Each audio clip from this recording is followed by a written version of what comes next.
नमस्कार सभी को, जय श्री राम। आप सभी कैसे हैं? आशा करती हूँ कि प्रभु श्री राम जी की कृपा से, हनुमान जी की कृपा से आप सभी ठीक हैं। क्या आपके जीवन में कभी कोई दुख, कष्ट, पीड़ा आई है? तो उसके लिए हमें प्रभु श्री राम जी को, हनुमान जी को धन्यवाद करना चाहिए। क्यों करना चाहिए? क्योंकि जब हमारे जीवन में दुख, पीड़ा, कष्ट कोई आता है, कोई संकट आ गया, उस समय तो हमें ये लगता है कि हम इससे निकल नहीं पाएंगे। और जब जिस समय ये दुख, पीड़ा, कष्ट हमारे जीवन में आता है तो हम प्रभु की शरण में जाते हैं और कहते हैं, हे प्रभु, इसे जल्दी से जल्दी दूर कर दो। मुझे लगता है कि प्रभु हमें शरण में तभी बुलाते हैं जब राम जी की हम पर कृपा करते हैं।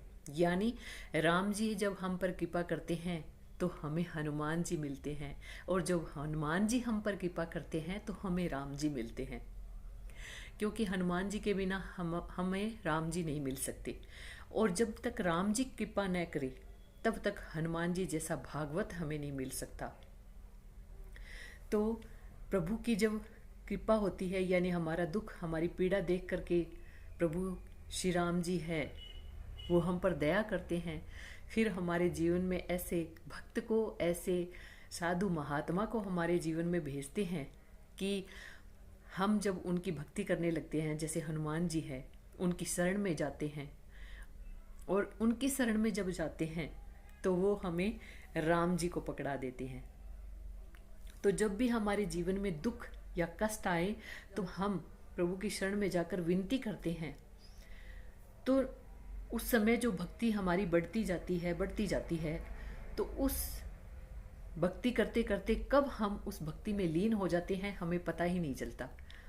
और हमें प्रभु से, हनुमान जी से, राम जी से इतनी प्रीति हो जाती है, इतना प्रेम हो जाता है कि हम उसे छोड़ना नहीं चाहते। बाद में चाहते हैं हम उनका सानिध्य हर पल, हर क्षण चाहते हैं कि हमारे साथ प्रभु श्री राम जी रहें, हमारे साथ हनुमान जी रहें। उस समय तो हम हनुमान जी की तरह, जैसे हनुमान जी ने श्री राम जी से मांगा था वरदान कि नाथ भक्ति अति सुखदायिनी, देहु कृपा करी अन पायनी, वैसा ही हम चाहते हैं कि हे प्रभु हमें भक्ति दीजिए। जैसे विभीषण ने कहा था, सुनु देव सचराचर स्वामी, पर्णत पाल और अंतर्यामी, उर कछु प्रथम वासना रही, प्रभु पद प्रीति सरित सो भई, अब की पाल निज भक्ति पावनी, देहु सदा शिव मन भावनी। ऐसी ही भक्ति हम चाहते हैं। कब उस दुख, पीड़ा से छुटकारा पाने के लिए हम जो भक्ति कर रहे होते हैं, वो भक्ति कब हमारे हृदय को छू जाती है और हम राम में और हनुमान में होना चाहते हैं, तब जब संकट और कष्ट दूर हो जाते हैं और उसके बाद भी हम चाहते हैं कि हम प्रभु की भक्ति करते रहें, और बाद में हम पीछे झांक के देखते हैं, तो क्या आपको भी ऐसा लगता है कि ये दुख, ये कष्ट अगर हमारे जीवन में न आया होता तो हम प्रभु की शरण में कभी नहीं जाते, हम प्रभु को कभी पा ही नहीं पाते? तो क्या आपको भी ऐसा लगता है?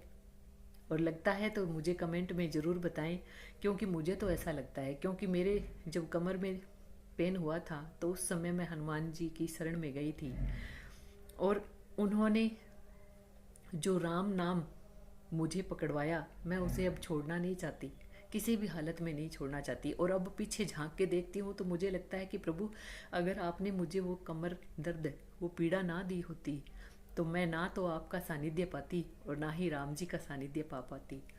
वो तो मेरे लिए वरदान साबित हुए हैं। वो कमर दर्द तो मेरे लिए वरदान है, वो दुख, वो पीड़ा तो मेरे लिए वरदान सिद्ध हुई, जिसके कारण मैं प्रभु श्री राम जी की शरण में गई।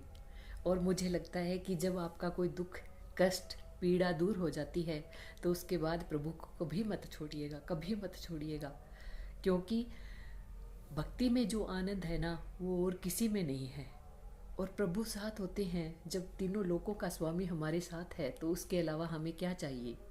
तो उस प्रभु को कभी मत छोड़िएगा जिसने आपकी इतनी मदद की है, इतनी हेल्प की है, आपके संकटों को, आपके दुख को, आपकी पीड़ा को दूर किया है। ऐसे प्रभु की शरण में हमें सदैव रहना चाहिए। ऐसे प्रभु से कभी भी विमुख नहीं होना चाहिए, किसी भी हालत में। चाहे हमारे सामने कितनी ही संपत्ति, कुछ भी आ जाए, लेकिन हमें उस प्रभु का सानिध्य कभी नहीं छोड़ना चाहिए। क्योंकि क्या होता है कि जब हमारे पीड़ा, हमारा दुख, हमारा कष्ट दूर हो जाता है ना, तो हम ये सोचते हैं कि अब भक्ति किस लिए करनी। तो ऐसा नहीं करना चाहिए, जितनी हो सके ज़्यादा करनी चाहिए। कहते हैं ना कि दुख में सुमरण सब करे, सुख में करे न कोई। जो सुख में सुमरण करे तो दुख काहे का होए। और अगर होए भी तो भी हमें ऐसा लगेगा कि प्रभु हमारे साथ हैं, कभी कुछ गलत नहीं होने देंगे। तो आप सभी को जय श्री राम। जो भक्ति करते हैं वो करते रहें, कभी ना छोड़े। प्रभु के साथ के अलावा हमारा जो सच्चा साथी है ना, वो प्रभु के अलावा और कोई नहीं है। तो जय श्री राम सभी को।